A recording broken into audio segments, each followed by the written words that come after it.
तुझे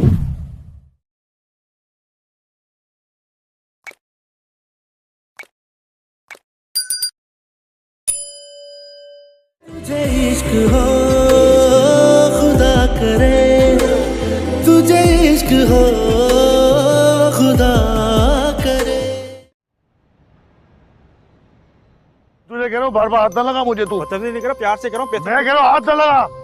क्या तू कर रहा है ये? क्या मसला है? क्या हुआ है? मैडम उधार पैसे दिए मांग रहा हूँ, बदतमीजी कर रहे हैं। कितने पैसे? 10,000।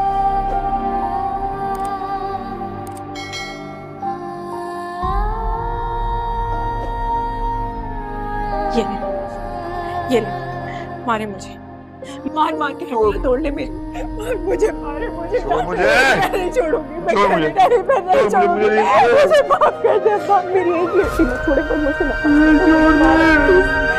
बाबा मार मार कर दिया, छोड़ दे पर मुझसे। हर इंसान को हक हासिल है अपनी मर्जी का फैसला लेने का। गलती हो गई थी मुझसे। अगर मुझे पता होता कि तुम्हारे बगैर नहीं रह सकूंगी तो कभी भी ना जाती मैं।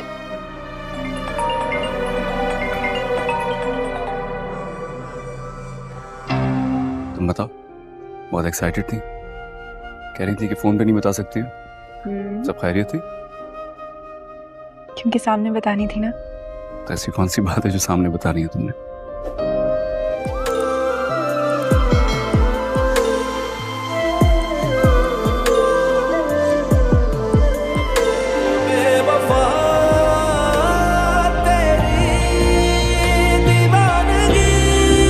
ऐसा मकसद? बात यह है कि हसाम ने अपने बेटे फाहद के लिए हमारी सुंबुल के लिए पसंदीदगी का इजहार किया है।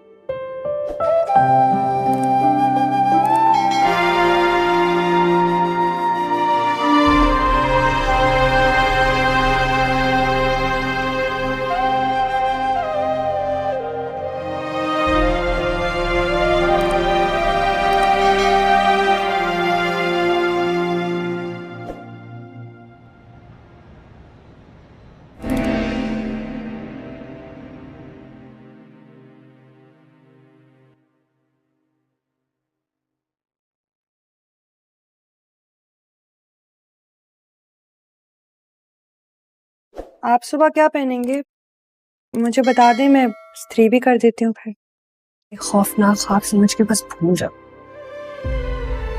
मैं तो ऐसे वादा कर चुका हूँ कि मैं उसे कभी धोखा नहीं दूंगा। And I mean it, मैं उसे कभी धोखा नहीं दूंगा। एक वादा तो तुमने मुझसे भी किया था ना। अरे हमने तो वो वक्त भी देखा जब तुमने अपनी बेटी को घर में दाखिल नहीं होने दिया, और अपनी आंखों से ये भी देखा कि वो कैसा जोर दिखा के घर में दाखिल हो गई।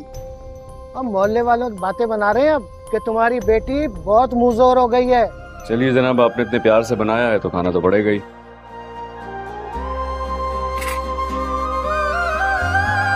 ड्रामा सीरियल जानिसार में आप देखेंगे कि किस तरीके से अब मना लेती है दुआ अपने बाप को, और उसको जो है वैसे भी बहुत ज़्यादा शिद्दत से इतना ज़्यादा इंतज़ार था अपने बाप का कि वो उसके सामने आए और वो बोले कि बाबा जो भी मुझे सज़ा देनी है दो, लेकिन इस तरह से मुझसे नाराज़ ना हो।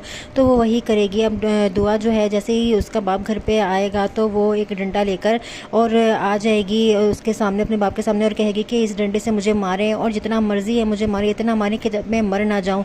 तो आप जो है जब तक कि आपका गुस्सा ठंडा नहीं हो जाता मुझे मारते रहें ताकि मुझे इसके अपने केक की सज़ा मिले। लेकिन मैंने ऐसा कुछ नहीं किया। आपने कभी मुझसे पूछा ही नहीं कि मैंने कुछ किया भी था या नहीं, या फिर मुझसे ऐसी कौन सी गलती हो गई जो इतनी ज़्यादा सज़ा दी है। मैं घर से नहीं भागी थी अब्बा, मैं ऐसी लड़की नहीं हूँ, मैं घर से नहीं भागी थी। तो इस तरह से जो है वो बहुत ज़्यादा गिड़गिड़ाती अपने बाप के सामने। तो यहाँ पर दुआ का बाप भी समझ जाता है और उसको भी एहसास हो जाता है कि वाकई ही उसने आज तक जो है लोगों की बातों में आकर जो है अपने घर वालों के ऊपर शक किया और कभी भी यकीन नहीं किया। तो अब यहाँ पर दुआ का बाप भी रोने लग जाता है और आखिरकार उसके रवैये में काफ़ी ज़्यादा बेहतरी आ जाती है और दुआ का बाप जो है वो दुआ को कबूल कर लेगा।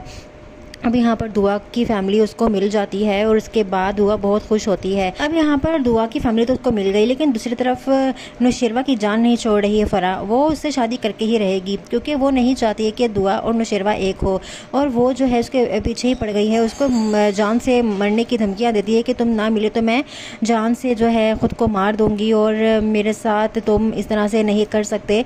तो ये उसका पागलपन देख के नुशैरवा भी हैरान हो जाता है कि आखिरकार इसको क्या हो गया है, इतने सालों बाद इसके दिल में मेरे लिए इतनी मोहब्बत, इतना प्यार कैसे जाग गया है, जबकि उसको पता ही नहीं होता कि फरा सिर्फ नाटक कर रही है मोहब्बत का। वो सिर्फ दुआ और नुशैरवा को एक साथ नहीं देखना चाहती, बस इसीलिए वो जो है अपना मोहब्बत का जो है इस तरह का फतूर उसके ऊपर सवार हुआ होता है। और ये सब देखकर जो है नुशैरवा भी पिघल जाता है, उसको अपनी पुरानी मोहब्बत याद आ जाती है और वो सारी बातें याद करवाती है उसको। तो तुमने मुझसे ये वादा किया था, तो वो वादा किया था। यहाँ पर नुशैरवा भी अब कहता है कि हाँ तुम तो मेरी पहली मोहब्बत हो, और लेकिन मैं दुआ को जो है नहीं छोड़ सकता, मैंने उसके ज़िंदगी भर उसका साथ देने का वादा किया है। तो यहाँ पर फ़रा कहती है तो मैंने कब कहा कि तुम दुआ को छोड़ दो, तुम उसके साथ ही रहो, लेकिन मुझे तो ना छोड़ो, मैं दुआ के साथ ही तुम्हें कबूल करने के लिए तैयार हूँ। अब यहाँ पर फ़रा कहती है कि जैसे तैसे सही, बस मुझसे शादी कर लो, मुझे अपना लो, मैं हर शर्त पर तुम्हें कबूल करने के लिए तैयार हूँ। जब ये बात सुनता है नुशैरवा तो वो भी हैरान हो जाता है कि इतनी मोहब्बत मुझसे करती है कि मुझे फ़रा के साथ जो है इतना ज़्यादा अटैचमेंट कैसे हो गई है कि फ़रा मुझे कह रही है कि दुआ के साथ ही तुम मुझे कबूल हो। तो यहाँ पर उसको कोई फ़र्क नहीं पड़ता कि मैं दुआ के साथ हूँ या कशमाला के साथ, इसने बस मुझसे शादी ही करनी है। तो बस अब नुशैरवा भी कहेगा कि ठीक है मैं तुमसे शादी करने के लिए तैयार हूँ, लेकिन इस बात का पता किसी को नहीं चलना चाहिए, दुआ को भी नहीं, हमें छुप के जो है साथ रहना पड़ेगा। तो इस बात पे भी मान जाती है फ़रा कि हाँ ठीक है, मैं किसी को भी पता नहीं चलने दूंगी, बस तुम मेरे हो जाओ। तो यहाँ पर नुशैरवा और फ़रा जो है अब शादी कर लेंगे और किसी को पता भी नहीं होगा। तो इस तरीके से अब नुशैरवा जो है धोखा दे देगा दुआ को, लेकिन दुआ जो है अंधा यकीन करके बैठी होती है नुशैरवा से, और नुशैरवा के ऊपर आँखें बंद करके भरोसा करके वो बैठी होती है, इसलिए उसके ऊपर शक भी नहीं करती। लेकिन यहाँ पर जब कशमाला को पता चलता है कि फ़रा और नुशैरवा ने निकाह कर लिया है, क्योंकि तो वो तो है जासूस एक नंबर की, और कौन क्या कर रहा है और उसके ऊपर नज़र रखी होती है, अपने जो है आदमी छोड़े होते हैं हर तरफ जो है।